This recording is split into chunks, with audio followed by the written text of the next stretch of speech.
রাজনীতিতে নতুন একটা চাঞ্চল্যের সৃষ্টি হয়েছে। জামাতের চমৎকার এবং চরম দূরদর্শিতায়, স্মার্টনেসে ডক্টর ইউনূস সরকারের বিরাট ফাঁদে পড়ল তারেক রহমান, এবং আনুষ্ঠানিকভাবে তারেক রহমান জাতির কাছে মিথ্যুক এবং বাটপার হিসেবে প্রমাণিত হল। তারেক রহমানকে সরকারি ফাঁদে ফেলে ডাক্তার শফিকুর রহমান ভদ্র ভাষায় ভালো একটা ধোলাই দিয়ে দিলেন। আমি চিন্তা করি, তারেক রহমানের যদি লজ্জা শরম থাকতো তিনি কিভাবে মাইক হাতে নিয়ে কথা বলতেন। চোর যেরকম ধরা পড়ে, তারেক যে সেরকম ধরা পড়েছে। যে 91 সালের আগে বেগম খালেদা জিয়ার দেশ চালানোর কোনো অভিজ্ঞতা ছিল না, ছিল না। তারেক জিয়ার কি কোনো দেশ চালানোর অভিজ্ঞতা আছে? একটা মিডিয়া কেন এই প্রশ্ন করলো না? তারেক জিয়ার তো কোনো দেশ চালানোর অভিজ্ঞতা নাই, একটা মন্ত্রণালয় চালানো, একটা ডিভিশন চালানোর তো অভিজ্ঞতা নাই। আপনি ওই কথা না বাদ দিয়ে আপনি খালি জামাতের নাই জামাতের নাই জামাতের নাই কেন? জামাতে তো মন্ত্রণালয় চালাইছে। আপনি তারেক সাহেবকে যে বলেন যে উনি ওনার জীবদ্দশায়, উনি তো সুন্দর মতো আমাদের মতো 8-10টা বাবা মার আদরের সন্তান হয়ে বড় হয়েছে, সে দেশ চালাবে। আপনারা বলছে মহানায়ক, সে পারবে, ভালো কথা, পারলে ভালো। তো তারও তো অভিজ্ঞতা নাই, তো দুইটার যাই অভিজ্ঞতা নাই। আপনি একটা নিয়ে কথা বলতেছেন আর একটা নিয়ে কথা বলতে আপনার ভয়টা কিসে? এ মার্কা আছে না রে? এ কোন সে মার্কা? আরো জোরে আরে হাই হয়ে যাবে। ডক্টর শফিকুর রহমান তো পাগল হয়েছে যে নির্বাচনের আগে মা বোনদের নিয়ে কুরুচিপূর্ণ পোস্ট করবে। এগুলা কাজ কারা করছে এ জাতি জানে। জামাতি ইসলামকে নিয়ে অনেক চুলকানি না, 12 তারিখে এই জনগণ ওই চুলকানির মলম আপনাদের লাগাইয়া দিবে, কথাটা মনে রাখেন। বঙ্গভবনের কর্মচারী সারোয়ার আলম, যার ইমেল আইডির মাধ্যমে জামাতের আমিরের টুইটার হ্যাক করা হয়েছিল, সেই সারোয়ার আলমের অলরেডি ডিম থেরাপি শুরু হয়ে গিয়েছে। কিছুক্ষণ আগে বাংলাদেশের ডিবি পুলিশ তাকে গ্রেফতার করেছে। তার এই গ্রেফতারের মাধ্যমে বের হয়ে আসবে বড় বড় রাঘব বোয়ালের চেহারা, হয়তো বিএনপির শীর্ষ পর্যায় থেকে কিছু নাম, এবং ভারত থেকে এটা লিয়াজু করা হয়েছে, এই সংবাদও আমরা পেয়েছি। জামাত আমিরের X account hacker Sarwar Alam, বঙ্গভবনের সারোয়ার আলমকে দেখলাম চ্যাংদোলা করে দড়ি নিয়ে যাচ্ছে ডিবি পুলিশরা। তো ঘটনা তো আসলে বহুদূর গড়াবে, এই বিষয়টা নিয়ে শেষ পর্যন্ত নির্বাচন তো অতি নিকটে। এই মুহূর্তে এরকম একটি সেন্সিটিভ সময়ে জামাতের আমির এরকম বক্তব্য দিবেন, এটা কোনো শয়তানও বিশ্বাস করে না। জায়গায় জায়গায় দখলদারি, জায়গায় জায়গায় আমাদের ভাইয়েরা নেমে পড়লেন চাঁদাবাজি করতে। এই ভাইদের প্রতি আমরা খুব দরদ ভরা মনে বলতে চাই, সত্যিই যদি আপনাদের সংসারে অভাব অনটনের কারণে আপনারা এই কাজগুলো করে থাকেন, আসুন আপনারা এখান থেকে সরে আসুন। আল্লাহ আমাদেরকে যে রিজেক্ট দিয়েছে ওইটাই আপনাদের সাথে আমরা ভাগাভাগি করে খেতে রাজি আছি। তবুও মানুষকে কষ্ট দিবেন না, চাঁদাবাজি করবেন না। কাউকে শয়তানে কখনো লাড়ে চারে, আপনারও শয়তানে লাড়ছে। যেই বয়সে অবসরে যাওয়া উচিত সেই বয়সে তার চাইতে অল্প বয়সের লোকদের সাথে দৈরাতে লিপ্ত হওয়ার চেষ্টা করাটা নিরেট বোকামি। এই বোকামির মূল্য দিতে হবে মির্জা আব্বাসকে। সরি মির্জা আব্বাস ভাই, আপনার রাজনীতি থেকে অবসরটা গৌরবময় হইতে পারতো, আনন্দময় হইতে পারতো। আপনার লজ্জা আর অপমানের সঙ্গে বিদায় নেবেন, কি আর করা। কাউকে শয়তানে কখনো লাড়ে চারে, আপনারও শয়তানে লাড়ছে।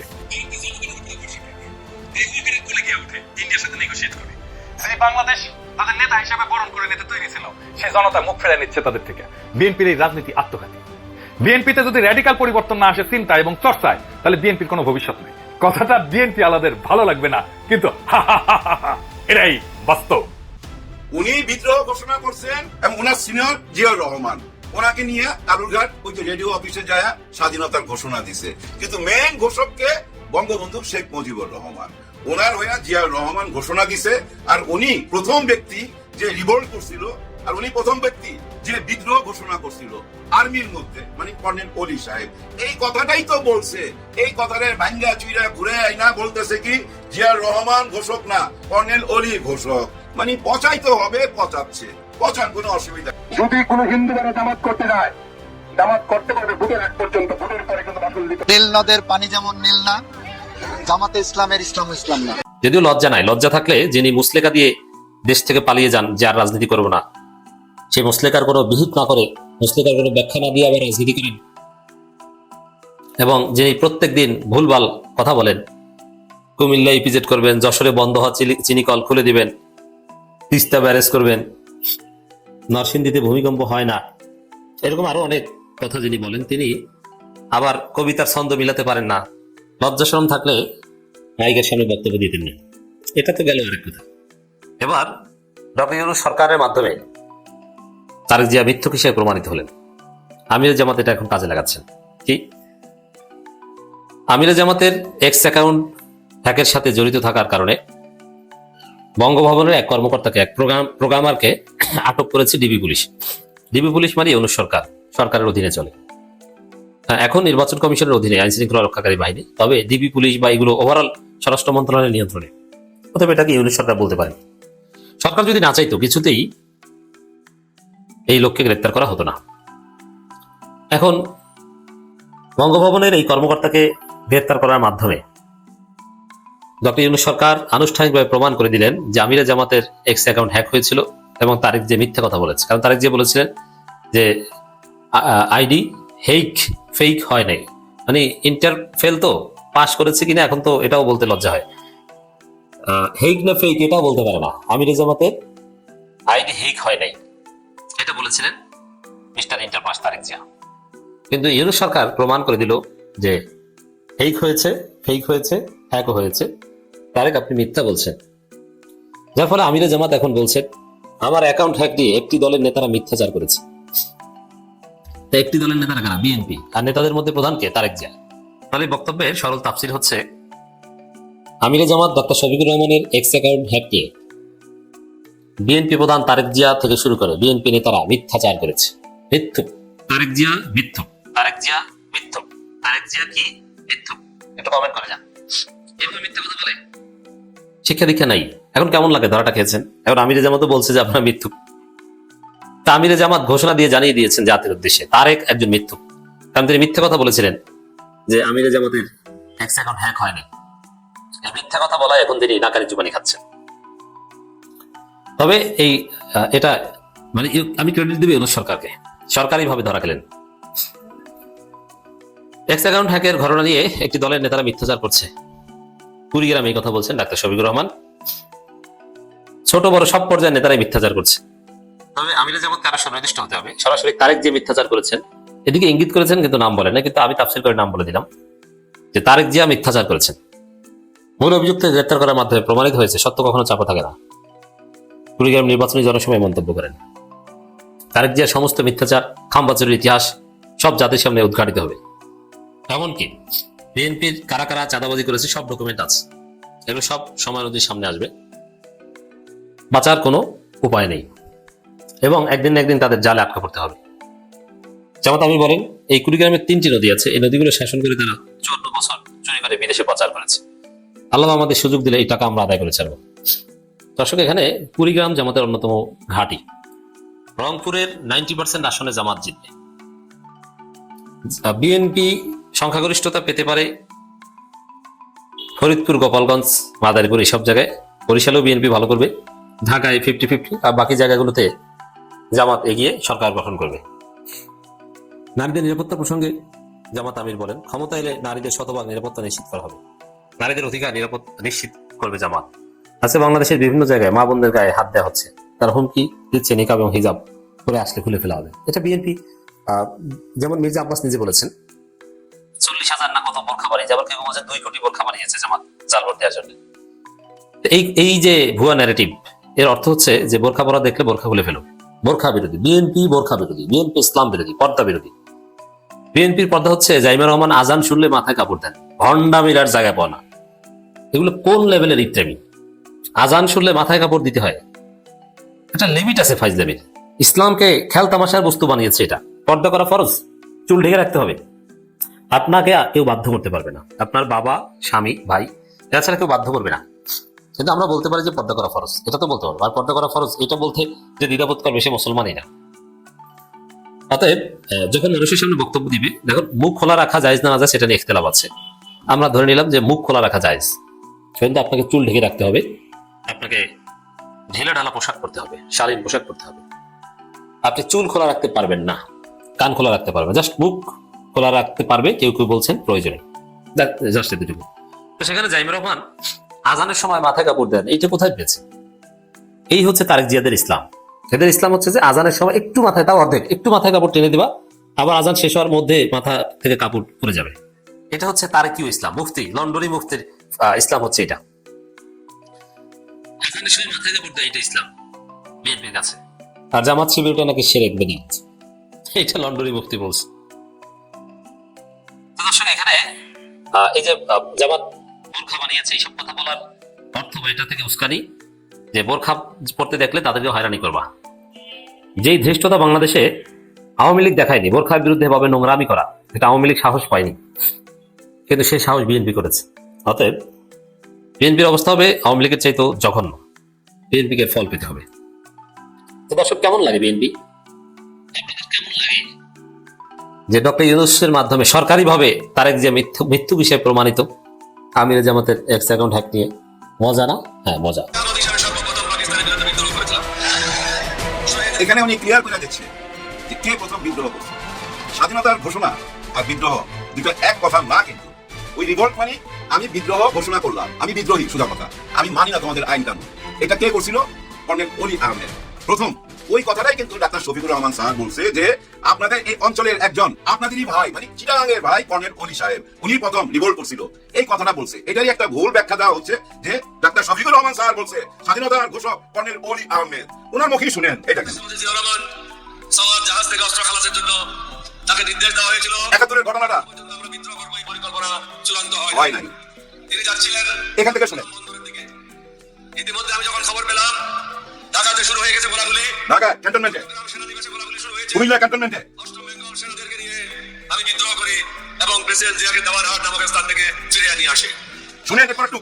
দুজনে মিলে কালঘাট বেতার কেন্দ্রে যায়। ভোরের দিন তিনি বাংলাদেশের স্বাধীনতা ঘোষণা করেন। এইখানে এই যে এইটুকুই কাহিনী, কিন্তু উনি বিদ্রোহ ঘোষণা করছিলেন এবং উনার সিনিয়র জিয়াউর রহমান ওনাকে নিয়ে কালুরঘাট ওই যে রেডিও অফিসে যায় স্বাধীনতার ঘোষণা দিছে। কিন্তু মেইন ঘোষককে বঙ্গবন্ধু শেখ মুজিবুর রহমান, ওনার হয়ে জিয়াউর রহমান ঘোষণা দিছে। আর উনি প্রথম ব্যক্তি যে রিভোল্ট করছিল, আর উনি প্রথম ব্যক্তি যে বিদ্রোহ ঘোষণা করছিল আর্মির মধ্যে, মানে কর্নেল অলি সাহেব। এই কথাটাই তো বলছে। এই কথাটার ভাঙ্গা চুইরা ঘুরে আইনা বলতেছে কি জিয়াউর রহমান ঘোষক না, কর্নেল অলি ঘোষক। মানে পচাইতে হবে, পচাচ্ছে, পচার কোনো অসুবিধা নাই। এগুলো কেউ সিরিয়াসলি নিয়েন না ভাই। নির্বাচনে এরকম খেলাধুলা চলবে, আমি ওনার বদনাম করবো, উনি আমার বদনাম করবে, এটা চলতে দেন, এগুলো কানে নিতে নাই। কিন্তু গায়ে হাত তোলা যাবে না। গায়ে হাত না তুলা যত ইচ্ছা কত কাদা ছোড়াছুড়ি করেন, কোনো অসুবিধা নাই। এর মধ্যে তো দেখছেন আপনারা একটা ভিডিও খুব ভাইরাল হচ্ছে, খালিদুজ্জামান, ডাক্তার খালিদুজ্জামান ক্যান্টনমেন্টে যায় এমপিদের সঙ্গে খারাপ ব্যবহার করছে। এমপি মানে মিলিটারি পুলিশ, চেক পোস্টে ওনাকে বাধা দিছে। কেন বাধা দিছে? ওনার সাথে ওই যে মালতাল আছে, ওনার বডিগার্ডদের সঙ্গে ওই আর্মস দেখা বাধা দিছে। আসলে ক্যান্টনমেন্টে এইসব নিয়ম নাই, আপনি আর্মস নিয়ে ক্যান্টনমেন্টে ঢুকতে পারবেন না। কিন্তু বাধা দেওয়াতে উনি যে ব্যবহারটা করছে, ওই ব্যবহারটা আমার ভালো লাগে নাই, ব্যক্তিগতভাবে আমার ভালো লাগে নাই। উনি ৫ আটার কথা বলতেছিল, নাকি রাস্তা চাটার কথা, আবার বলতেছিল ষড়যন্ত্র করে দেশটা ধ্বংস করতে চাইতেছেন আপনারা। আবার কি জানি বললো। ও হ্যাঁ, ৫ তারিখের পরে অনেকে আমাদের পায়ে ধরছে, ৫ তারিখের পরে। এই কথাগুলো আমার পছন্দ হয় নাই। কিন্তু একটু আগে দেখলাম এই ঘটনা নাকি 1 মাস আগের, উনি ওনার দেশ থেকে জানাইছে 1 মাস আগে। এটার জন্য নাকি উনি সরিও বলছে, যে কোথায় সরি বলছে না বলছে এরকম ভিডিও আমি দেখি নাই। কিন্তু ব্যক্তিগতভাবে আমার ব্যাপারটা পছন্দ হয় নাই। হ্যাঁ, ব্যাপারটার মধ্যে একটু অন্যরকম ভাব ছিল, এটা রংবাজি ভাব ছিল, পছন্দ হয় নাই। কারণ কি জানেন, আইন কানুন মাইনা চলতে হবে, আইন কানুন মাইনা চলতে হবে। আইন ছাড়া তো একটা দেশ সুন্দর হইতে পারে না। আর যাদের হাতে আইনের দায়িত্ব, তাদেরকে ভাই এভাবে তুচ্ছ তাচ্ছিল্য করে কথা বলা যাবে না। আসলে এটা হয়েছে কেন জানেন, গত 15-16 বছরে এই যে পুলিশকে যেভাবে ব্যবহার করা হয়েছে, আর্মিকে ব্যবহার করা হয়েছে, র্যাবকে ব্যবহার করা হয়েছে, যার জন্য র্যাবের নামই বদলে গেছে। এখন পুলিশেরও ড্রেস চেঞ্জ হয়ে গেছে, অনেক কিছু পরিবর্তন হয়েছে। অতীতের ওগুলো মনে রাখতে নাই। অতীতে ওনারা ব্যবহার করছে, ওনারা ব্যবহার হয়েছে। হ্যাঁ ভাই, এই যে বিছানার চাদরের মতো ব্যবহার করছে এই পুলিশ প্রশাসন, আইন কানুন সবকিছু বিছানার চাদরের মতো ব্যবহার করছে গত সরকার। কিন্তু 5ই আগস্টের পরে রক্ত দিয়ে সেসব তো ধুয়া মুছে দিছি আমরা। নতুন একটা স্বপ্ন দেখতেছি, আর এই স্বপ্নটার দায়িত্ব কাদের হাতে? যারা নেতা আছে তাদের হাতে। আমরা ভোট দিয়ে তাদেরকে সংসদে পাঠাবো, তারা আমাদের স্বপ্ন পূরণ করবে। এই তো আর কয়দিন, 7-8 দিন পরে আমরা সেই দায়িত্বটা পালন করবো। 7-8 দিন পর্যন্ত যাওয়ার জন্য, এই নির্বাচনটা করার জন্য পুরো আর্মি, পুলিশ, র্যাব, আনসার সবাই হেল্প লাগবে ভাই। আর্মি তো কথা দিছে ভাই, আমাদের ওয়াকার সাহেব কথা দিছে, আজকেও দেখলাম। হ্যাঁ, উনি বলতেছে যে আপনারা সবাইকে ঝামেলা করতে হবে, কোনো অজুহাত শুনতে চাই না। এখান থেকে ওখানে যাইতে এই প্রবলেম হয়েছিল, গাড়ি প্রবলেম হয়েছে, আমরা যাইতে পারি নাই, পৌঁছতে পারি নাই, এরকম কোনো কাহিনী শুনতে চাই না। একদম সঠিক নির্বাচন করতে হবে। হ্যাঁ, এরকম কথা বললে ভালো লাগে, শুনতে ভালো লাগে। কিন্তু নির্বাচনে কি হবে? হাড্ডাহাড্ডি লড়াই হবে, তাই না? এটাই তো আমরা দেখতেছি। এবারে নির্বাচনে সবচেয়ে চমক হলো নারী ভোট। এর মধ্যে অর্ধেকের কাছাকাছি নারী ভোটার, মা বোনদের ভোট অর্ধেকের কাছাকাছি। এটা নিয়েই কারাকারি, এটা নিয়ে কিন্তু এত কাহিনী। ওই যে হ্যাক কইরা, পোস্ট ভাইরাল কইরা, নারীদেরকে অপমানজনক কথা বইলা ডাক্তার শফিকুর রহমান সাহেব পচায় দিছে। 2-1 দিন কিন্তু পচাইছে, কিন্তু ভাই অনেকে বিশ্বাসও করছে এই কথাটা। এখনো টক শোতে গেলে দেখবেন অনেকে এটা নিয়ে তর্ক করে, এখনো টক শোতে এটা নিয়ে তর্ক হচ্ছে, কন্টেন্ট তৈরি হচ্ছে। কারণ নেতা বলছে যে না, এটা হ্যাক হয় নাই, এই ঘটনা সত্যি। ওনারা গা বাজাইবার জন্য এই নাটক করতেছে, বুঝছেন? এগুলো চলবে, এগুলো মাইন্ড করার কিছু নাই। হ্যাঁ ভাই, মাইন্ড করার কিছু নাই। আপনি আমার বিরুদ্ধে দাঁড়াইছেন, আমি আপনার গুণ গামু নাকি? আপনার আমি পচামুই, এটাই স্বাভাবিক। এটা চলতে থাকুক, কোনো ব্যাপার না। তবে বুদ্ধির খেলা আগে চলে গেছে ডাক্তার শফিকুর রহমান। একটা গেম খেলছে ভাই, এটা মজার গেম। সেটা কি জানেন? একটা টক শোর আয়োজন করতে বলছে, মানে পলিসি ডিবেট করবে ওনারা। এই আয়োজনটা কারা করবে? ছাত্র শিবির। ঢাকা বিশ্ববিদ্যালয়ের মধ্যে বিশাল ভাবে আয়োজন করবে। বাংলাদেশের যত কূটনৈতিক আছে তাদেরকে দাওয়াত করবে, বাংলাদেশের যত সাংবাদিক আছে সবাইকে দাওয়াত করবে, বুদ্ধিজীবীদের দাওয়াত করবে, এবং এই জনসাধারণও যাইতে পারবে। তারপরে কি হবে? মঞ্চের মধ্যে তারেক রহমান সাহেব আর ডাক্তার শফিকুর রহমান স্যার দুজনে মিলা বক্তব্য রাখবে, ওনাদের কি মিশন কি ভিশন সব তুলে ধরবে, দেশ নিয়ে ওনারা কি ভাবতে চায়, একজন আরেকজনকে প্রশ্ন করতে পারবে। হ্যাঁ ভাই, একজন আরেকজনকে যখনই প্রশ্ন করার সুযোগটা আসবে, ওই তখনই দেখবেন এই যে ডাক্তার শফিকুর রহমান স্যার এমন এমন প্রশ্ন তুলে নিয়ে আসবে যেটা জবাব দেওয়া কঠিন হয়ে যাবে। হ্যাঁ ভাই, অতীতের অনেক কিছুই টাইনা নিয়ে আসবে, অতীতে কি কি ঘটছে এগুলো আমি রিপিট করতে চাই না, আপনারা সবাই জানেন। আবার এই পক্ষ থেকেও কিন্তু অনেক কিছু তুলে ধরবে, মানে তারেক রহমান সাহেব বলবে, ৭১-এর কথা বলবে, ৭১-এ আপনাদের কি ভূমিকা ছিল, মা বোনদের সঙ্গে আপনারা কি কি করছেন, এই প্রশ্ন কিন্তু করবেই। এবং ওনারা যখন জবাব দিবে যে আমরা তো আপনাদের সঙ্গে সরকার গঠন করছি, উনি তখন বলবে তখন তাইলে কেন বাইরে হয়ে গেলেন না, আমাদের সরকার যখন বিশ্ব চ্যাম্পিয়ন হয়েছে ৪-৪বার, তখন কেন আপনারা বাইরে হয়ে গেলেন না। ওনারা তখন বলবে আমাদের যে ২-৩ জন মন্ত্রী ছিল এরা নিষ্পাপ। এই কথাবার্তাগুলো আমরা শুনতে পাবো, দেখতে পাবো, শুধু বাংলাদেশ না ভাই, প্রবাসী ভাই বোনরাও দেখতে পাবে। এবং ওনাদের কথাবার্তা থেকে আমরা বুঝে নেবো কাকে ভোট দেওয়া যায়। ১১ দলের পক্ষ থেকে ডাক্তার শফিকুর রহমান স্যার যে আহ্বানটা করলো এবং তারেক রহমান স্যার সেটা মাইনা নিবে কি, বিরাট বড় প্রশ্ন। আমার মনে হয় মাইনা নিতে পারে, কিন্তু আমাকে যদি ব্যক্তিগতভাবে জিজ্ঞাসা করেন আপনার পরামর্শ কি, আমি বলবো না মাইনা নিয়েন না, কিন্তু উনি মাইনা নিতে পারে। কারণ কি জানেন, এই যে পলিসি ডিবেটটা এটা কিন্তু আমাদের দেশের কালচারে নাই। এই যে গত ৫৪ বছর যত নির্বাচন দেখছেন এরকম কোনো ঘটনা আমাদের চোখে পড়ছে না, কিন্তু আপনি যুক্তরাষ্ট্রের দিকে তাকান, যুক্তরাজ্যের দিকে তাকান, ওইখানে এসব পলিসি ডিবেট হয়, নির্বাচনের ঠিক কয়েকদিন আগে এরকম ডিবেট হয়, সারা দেশের মানুষ দেখে। ওই কালচার থেকেই তো আসছে, লন্ডন থেকে আসছে না তারেক রহমান সাহেব, ওই কালচারের ভিতর দিয়েই তো আসছে। যার জন্য আমার মনে হয় মাইনা নিতে পারে, কিন্তু মাইনা নিলেই কিন্তু একটা ফাঁদে পড়ে যাবে। হ্যাঁ ভাই, ফাঁদে পড়ে যাবে। কারণ কি জানেন ভাই, একটু ব্যাখ্যা দিই। তারেক রহমান সাহেব গত ১৭ বছর একটি ঘরে বসা একটি ক্যামেরার সামনে এই দেশের সাথে যোগাযোগ রাখছে, সব খবরই রাখছে, কিন্তু ওই ক্যামেরার মাধ্যমে। আর ডাক্তার শফিকুর রহমান উনি কিন্তু মাঠ পর্যায়ে ছিল, উনি জেলে গেছে, বাইর হয়েছে, আদালত পাড়ায় গেছে, আবার বাইর হয়েছে, নিজেকে লুকায় রাখছে, গুপ্ত করছে, এইভাবে রাজনীতি কইরা কইরা এইভাবেই আজকে এই অবস্থায় আসছে, একদম ঘাড়ের কাছে নিঃশ্বাস ফেলতেছে, তাই না? যার জন্য এই ওপেন টক শো আয়োজন করার আহ্বান জানাইছে ডাক্তার শফিকুর রহমান। এটা কিন্তু বিদেশি কালচার, ওই বিদেশি কালচারটা দেন বাংলাদেশে উনি আমদানি করলো, ধরে নেন। এখন দেখা যাক উনি রাজি হবে কিনা, কিন্তু আমি বলবো রাজি হবেন না ভাই, রাজি হবেন না। দেখেন, আমার মনে হয় রয়টার বা বিদেশি একটি পত্রিকায় যখন তারেক রহমান সাহেব সাক্ষাৎকার দেয়, উনি নিজেই বলছে যে আমি বলতে পারি কম, আমি মাঠ গরম করতে পারি কম, কিন্তু আমি ভাবতে পারি, পড়তে পারি, লিখতে পারি, ধীরে ধীরে কথা বলতে পারি, মাঠ গরম করতে পারে না। কিন্তু ওই যে টক শো বা ওই যে পলিসি ডিবেট, এখানে তো ভাই যে গরম করতে পারবে জয় তারই হবে। কিন্তু ডাক্তার শফিকুর রহমান তো রোদে পোড়া মানুষ, জুলুম সহ্য করা মানুষ, জালিমদের জুলুম সহ্য করা, ওই জালিমদেরকে খেদায়া, ওই জালিমদেরকে দিল্লি পাঠায়া এখন ওনাকে আহ্বান করতেছে, আসো আমরা টক শো করি, আসো আমরা পলিসি ডিবেট করি। এটা একটা বিরাট ভাগ। যাই হোক, ভিডিওটা বেশি বড় করুন না, আপনারা বেশি কিছু টেনশন নিয়েন না। আজকে ওয়াকার সাহেবের, যারা ওয়াকার সাহেবের একটা বক্তব্য শুনলাম, উনি সোজাসাজি বলছে নির্বাচন ভালো হবে, কোনো দুশ্চিন্তার কারণ নাই। আর্মি, বিমান বাহিনী, সব বাহিনী, পুলিশ, র্যাব, আনসার সবাই নাম নিয়ে উনি বলছে যে সবাই আপনাদের পাশে থাকবে, মানে আমাদের একটা ভরসা দিছে। প্রথমেই বলে রাখা দরকার যে ঢাকা সদর আসনের জামাতের প্রার্থী ডক্টর খালিদুজ্জামান তিনি কর্তব্যরত সেনা সদস্যের সঙ্গে যে ব্যবহার করেছেন তা অত্যন্ত নিন্দনীয়ই নয়, পুরো ন্যাক্কারজনক বটে। তিনি একদম তারেক রহমানকে ইয়ে করা, জিব্বা দিয়ে তাকে পরিষ্কার করা, মানে এরকম অনেক আজে বাজে কথা তিনি বলেছেন। এবং সেনাবাহিনীর সদস্য অত্যন্ত প্রফেশনালি এটা হ্যান্ডেল করেছেন, মাথা ঠান্ডা রেখেছেন। আমি হলে কিন্তু মেজাজ গরম হয়ে যেত। আরে ভাই, আমি চাকরি করি, সেনা সদস্য, আমার তো মান সম্মান আছে। মানে জামাতের প্রার্থী যেই ভাষা ব্যবহার করেছেন, আমি খুব অবাক হয়েছি যে এদের মতো লোক, এই যে ডক্টর খালিদুজ্জামান বাজে, এদের মতো লোক এই সংসদে গেলে আসলে দেশের কতটুকু কি উন্নতি হবে এটা নিয়ে আমার ভাবার অবকাশ রয়েছে। এখন তিনি অস্ত্র সহ বডিগার্ড সহ ক্যান্টনমেন্টে ঢুকবেন। হ্যাঁ, তো এখন কর্তব্যরত সেনা সদস্য তাকে ঢুকতে দিচ্ছেন না, এই কারণে তিনি হমিতমি করছেন। তিনি বারে বারে বলতেছেন যে বলেন যে আমি তারেক রহমানের পদমী প্রার্থী, তার মানে এখানে আপনাকে তারেক রহমানের পরিচয় লাগতেছে, আপনি তারেক রহমানের বিরুদ্ধে দাঁড়াইছেন। দ্বিতীয়ত, তারেক রহমান হচ্ছে একটা পার্টির প্রধান, তার সঙ্গে তুলনা হতে পারে ডক্টর শফিকুর রহমানের, কারণ তিনি জামাতের প্রধান। হ্যাঁ, কিন্তু আপনি তারেক রহমানের বিরুদ্ধে দাঁড়ালেও আপনি তো দলের নেতা না, কাজে তারেক রহমান যে ধরনের নিরাপত্তা পাবে আপনি সেটা পাবেন না, এটা তো বাস্তবতা। এখন তারেক রহমানকে ঢুকতে দেয়, তারেক রহমান গেলে জিব্বা দিয়ে একটা রাস্তা পরিষ্কার করে, ৫ই আগস্টের পরে বহু সেনাবাহিনীর ব্যাপারে বাধা ছিল, এগুলো তো অবান্তর কথাবার্তা। আপনি এমপি হবেন, সংসদে যাবেন, দেশের জনগণের সেবা করবেন, আপনার মুখের ভাষা যদি এগুলো হয়। এখন উনি বলতেছেন যে যেহেতু ওই হাদি মারা গেছে, এজন্য ওনারা সিকিউরিটি নিয়ে কনসার্ন ছিল, হাদি কাছের লোক ছিল, তার সঙ্গে একসাথে চলছে ফিরছে, ভালো কথা। এই কারণে উনি উত্তেজিত হয়ে গিয়েছেন এবং ওই দিনই উনি সেনাবাহিনীর কাছে গিয়ে প্রকাশ্যে ক্ষমা চেয়েছেন যে ভাই আমি অনেক খারাপ ব্যবহার করেছি, আমাকে ক্ষমা করে দেন। এবং সেনাবাহিনী কর্মকর্তারাও তার এই ক্ষমা অ্যাকসেপ্ট করেছেন এবং তারাও ক্ষমা করে দিয়েছেন এবং বিষয়টি সেখানেই মিটমাট হয়ে গিয়েছে। এই ঘটনা ঘটেছে 6 জানুয়ারি, আজকে হচ্ছে 4 ফেব্রুয়ারি, 6 জানুয়ারি, তার মানে প্রায় 28-29 দিন আগের ঘটনা। তো এই জামাতের প্রার্থী ডক্টর খালিদুজ্জামান যখন এই ধরনের শাউটিং করতেছিলেন, তখন কিন্তু সেনাবাহিনীর বডি ক্যামেরাটা রেকর্ড হচ্ছিল। এবার নিয়ম, যখনই আপনার সামনে কোনো অপ্রীতিকর ঘটনা ঘটে তখনই সরাসরি বডি ক্যাম অন করা হচ্ছে নিয়ম। এবং এই বডি ক্যামে যা রেকর্ড হয় এটা কিন্তু যেই সেনা সদস্য রেকর্ড করতেছে সেও দেখতে পারে না, এটা সেনাবাহিনীর পার্টিকুলার ডিপার্টমেন্টে জমা দিতে হয়। জমা দিলে ওরা ওখান থেকে এই ফুটেজগুলো সংগ্রহ করে সেভ করে রাখে বা প্রয়োজনীয় ব্যবস্থা নেয়। এই বডি ক্যামটা কিন্তু সেনাবাহিনীর খুব সিক্রেট জিনিস। তো সেনা সদস্য যা করেছে সেটা বডি ক্যাম অন করেছে, অন করে সে কি বলেছে বা খালিদুজ্জামান কি বলতেছে, এটা একটা যদি এটা আদালতে যায় তাহলে একটা এভিডেন্স হিসেবে আদালতে দেওয়া যেতে পারে, বা যদি একটা আন্তঃবিভাগীয় একটা তদন্ত কমিটি হয় তারাও দেখতে পারে। এই উদ্দেশ্যে বডি ক্যামটা অন করা। হ্যাঁ, এই ঘটনা ঘটার 28 দিন পর, যেখানে ক্ষমা চাওয়া হয়ে গিয়েছে, মিটমাট হয়ে গিয়েছে, যেখানে নির্বাচনের আর মাত্র 8 দিন বাকি, এমন সময় আমাদের অনুসন্ধানী সাংবাদিক, সেই অনুসন্ধানী সাংবাদিকের ফেসবুক পেজে আপলোড করা হলো যে বডি ক্যামের ভিডিও সেনাবাহিনীর পার্টিকুলার ডিপার্টমেন্টের কাছে থাকার কথা, সেখান থেকে হ্যাক হয়ে সেই ভিডিও চলে গেল একজন অনুসন্ধানী সাংবাদিকের কাছে। এখন প্রশ্ন হচ্ছে 28 দিন আগের ভিডিও যেটা মিটমাট হয়ে গিয়েছে, সেটাই নির্বাচনের 8 দিন আগে আসলে কি উদ্দেশ্যে ফাঁস করা হলো? দেখুন, আমি কিন্তু বিএনপির বিরুদ্ধে না। তারেক রহমানকে দেখেছি 17 বছর, খুব ভালো মানুষ, এবং উনি যে ফ্যামিলি কার্ড দিবেন বলছেন খুব ভালো উদ্যোগ। কিন্তু দেশের একটা বৃহৎ অংশের মানুষ তারা মনে করে যে বিএনপি ক্ষমতায় আসলে কোনো না কোনো ভাবে, এখন না হলেও পরবর্তীতে আস্তে আস্তে তারা ওই আওয়ামী লীগের পুরনো সিস্টেমে ফিরে যাবে, সেই দুর্নীতিবাজ, সেই চাঁদাবাজ, সেই সব কিছুতে ফিরে যাবে। দেখুন, আপনি পরিবর্তন চান, আমি পরিবর্তন চাই, পুরনো সিস্টেমকে ছুড়ে ফেলে দিতে হবে।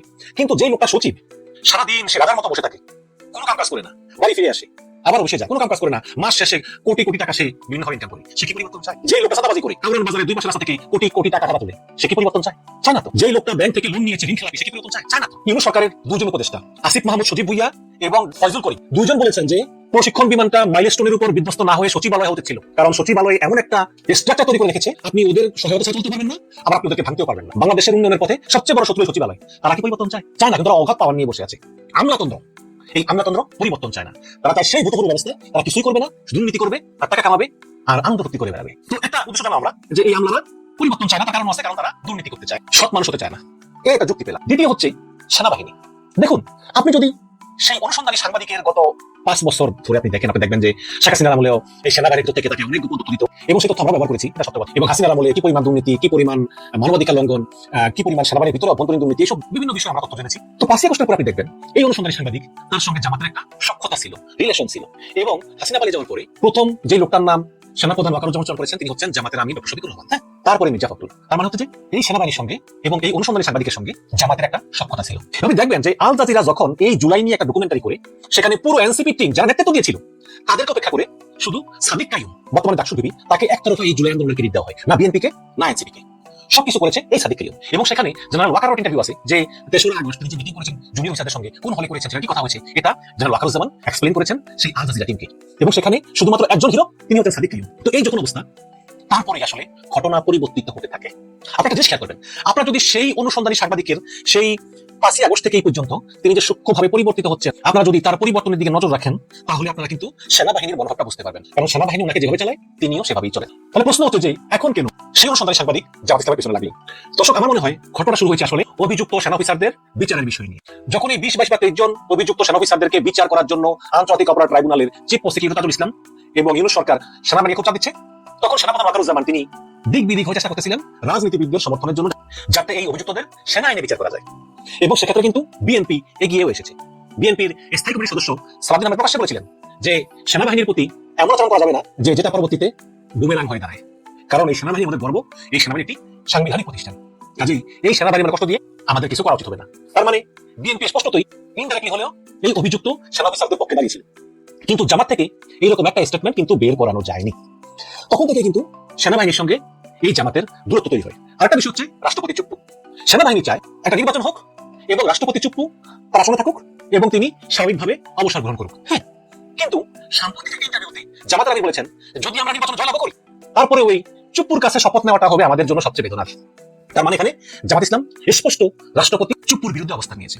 এবং গত পরশুদিন জামাতের আমিরের যে আইডি হ্যাক হয়েছে, সেখানেও তারা ওই রাষ্ট্রপতি দপ্তরের কর্মকর্তা সারোয়ার আলমকে অভিযুক্ত করেছে যে সেখান থেকেই ফিশিং লিঙ্ক পাঠানো হয়েছে, যার কারণে জামাতের আমির আইডি হ্যাক হয়েছে। তারা বলেছে যে তারা নির্ধারণ করতে পেরেছে যে ভারত থেকেই এই আইডিটা হ্যাক করা হয়েছে, ভারত থেকেই সাইবার অ্যাটাক করা হয়েছে এবং ব্যবহার করা হয়েছে সারোয়ার আলমের আইডি, যিনি রাষ্ট্রপতি দপ্তরে চাকরি। এখন আপনি দেখেন, তাহলে দেখলেন যে বিএনপিকে সমর্থন করার জন্য আমাদের হচ্ছে এক যুক্তি, সেনাবাহিনী হচ্ছে আরেক যুক্তি, চাঁদাবাজদের হচ্ছে আরেক যুক্তি। আবার যারা তারাও কিন্তু অনেকে বিএনপিকে ভোট দিবে, তাদের যুক্তি হচ্ছে যে তারেক রহমান ফ্যামিলি কার্ড দিবে, তারেক রহমানের 31 দফা খুব ভালো, তারেক রহমান জনকল্যাণ করবে, এরকম। তো বিভিন্ন জনের বিভিন্ন যুক্তি, কিন্তু খারাপ লোকগুলো যুক্তি হলো যেহেতু আমরা পরিবর্তন চাই না, কাজে বিএনপি আসলে কোনো না কোনো ফর্মে আমাদেরকে আর পরিবর্তনের মধ্যে যেতে হবে না, এবং ভারত থেকে আওয়ামী লীগকে ফিরিয়ে নিয়েও দেশের মাটিতে পুনর্বাসন করা হবে। অলরেডি বিএনপি লোকজন বলে বেড়াচ্ছেন। আজকে দেখলাম কক্সবাজার সভাপতি একজন এমপি প্রার্থী বিএনপি, তিনি বলতেছেন যে যদি বিএনপি ক্ষমতায় আসে তাহলে মধ্যবর্তী নির্বাচন দিয়ে আওয়ামী লীগকে ফিরিয়ে নিয়ে সেই মধ্যবর্তী নির্বাচনে আওয়ামী লীগকে অংশগ্রহণের সুযোগ দেওয়া হবে। আরো তো অনেকে একদম ডাইরেক্ট ওপেন বলতেছেন, বিভিন্ন বলতেছেন আওয়ামী লীগের দায়িত্ব আমি নিয়ে নিলাম, এগুলো বলতেছে। আরো অনেক শেষ করা যাবে না। এই কারণেই একটা বিশাল সাবধানশী গ্রুপ, সেখানে আমলা আছে, সেনাবাহিনী আছে, আওয়ামী লীগ আছে, চাঁদাবাজ আছে, অসৎ লোক আছে, তারা মনে করে যে বিএনপি আর জামাতের ভিতরে বিএনপিকে মোটামুটি বিশ্বাস করা যায় যে বিএনপি ক্ষমতা এলে পরিবর্তনের মধ্য দিয়ে আমাদের যাওয়া লাগবে না। 12 ফেব্রুয়ারির নির্বাচন নিয়ে সেনাপ্রধান মিস্টার ওয়াকারুজ্জামানের ঘোষণায় এক প্রকার চাঞ্চল্য তৈরি হয়েছে, রাজনীতিতে তোলপাড় সৃষ্টি হয়েছে। সেনাপ্রধানের ঘোষণা নানান প্রশ্নের উদ্বেগ করছে। সেই ঘোষণার উপর ভিত্তি করে আমি প্রশ্ন ছুড়ে দিতে চাই, নির্বাচন হবে, নির্বাচনের ফলাফল বাস্তবায়ন হবে, নির্বাচন হলে কি ফলাফল বাস্তবায়ন হবে? ফলাফল বাস্তবায়ন মিন্স ক্ষমতা হস্তান্তর করা। তো দর্শক, সেনাপ্রধান জনাব ওয়াকারুজ্জামান 3 বাহিনী থেকে শুরু করে অন্যান্য আইন শৃঙ্খলা রক্ষাকারী বাহিনী সবার সাথে মিটিং করে বলেছেন নির্বাচন না হওয়ার কোনো সুযোগ নেই, যেহেতু সেনাবাহিনী চায়, বিমান বাহিনী, নৌবাহিনী সবাই চায়, পুরো জাতি চায়, অতএব নির্বাচন হবে। এটার একটা তাৎপর্য হচ্ছে, এটা ব্যাখ্যা হচ্ছে যে নির্বাচন হবে কিনা 12 ফেব্রুয়ারি, নির্বাচনের বাকি আছে আর অল্প কয়েকদিন, 7-8 দিন, তারপরও নানান সন্দেহ সংশয় ছিল নির্বাচন হবে কিনা। নির্বাচন 12 ফেব্রুয়ারি হবে এটা নিয়ে নিশ্চয়তা ছিল না। এখন এই কারণে অনেকে বিশ্বাস করতো না।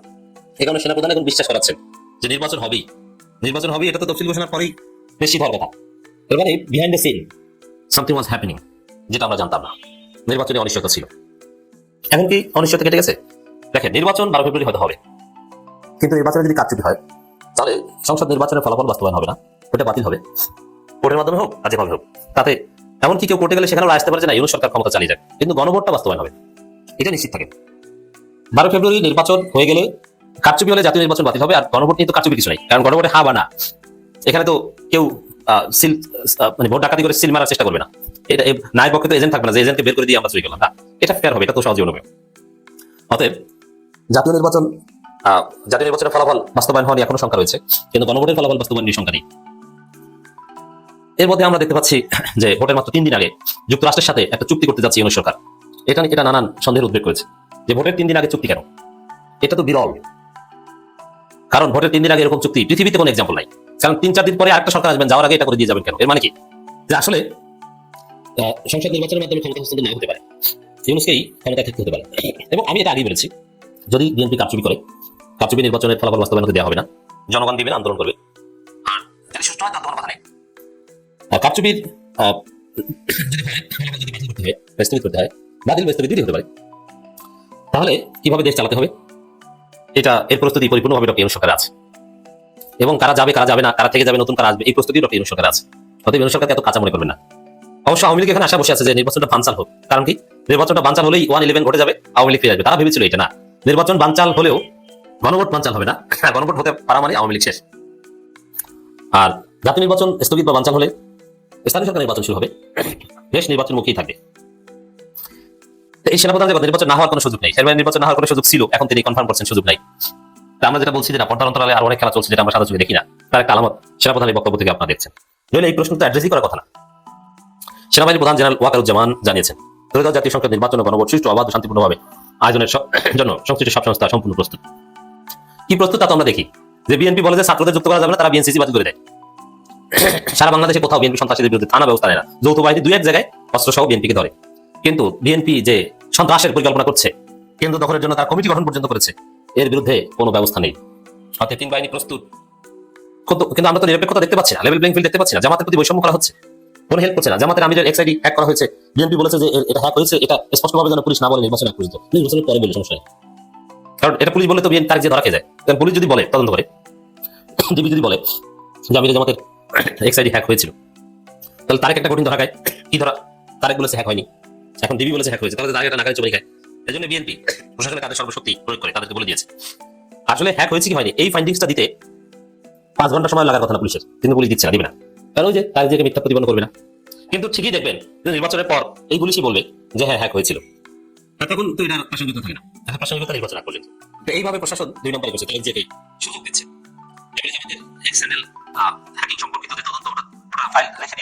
অথচ এটা কিছুক্ষণের মধ্যে জানানো যেত যে কি হয়েছে, আমরা কি আইটি বুঝি না?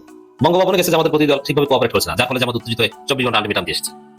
পুলিশকে আলটিমেটাম দেওয়া দরকার, আপনারা তদন্ত করে বলেন যে হ্যাক হয়েছে কি হয়নি, না হলে বলেন যে হ্যাক হয়নি। জামাত পিতা বলছে, এটা পারলে বলেন, কিন্তু আপনাকে বলতে হবে, আপনি কেন বলবেন না? এইভাবে 2 নম্বরই করা হচ্ছে। আর 3 বাহিনী প্রস্তুত।